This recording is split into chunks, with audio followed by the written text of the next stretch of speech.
Hello, I'm Bob Bourgeois, and today we're going to look at how to create a simple poster using Photoshop to advertise for your upcoming professional development session. So let's get started. To get started, I went to File, New.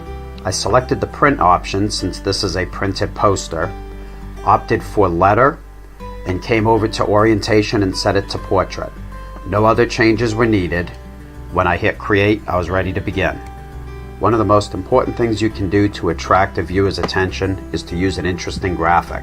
There are lots of royalty-free sites that you can use. I found one on Pexels, and I'm going to go up to File, Place Embedded, and select the image. Once it's placed in, I'm going to hold the Shift down, and I'm going to grab the corner to keep everything in scale and drag it out to fit the entire size of my poster. When I'm happy, I'll press Enter. Next, it's important to provide a descriptive title. I select the text tool, click, and I enter the information that I want the reader to know. Next, I wanted to make sure that I had the Spark logo, since that's what my professional development session is going to be covering. I embedded it the same way I did my background image.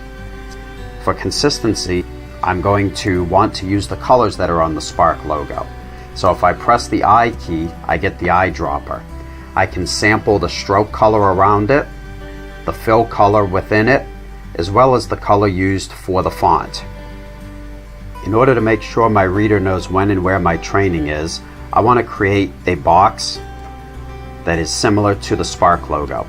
I'm going to make a rounded rectangle by clicking, holding Shift, and dragging out.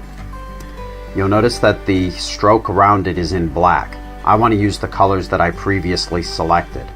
So I'm going to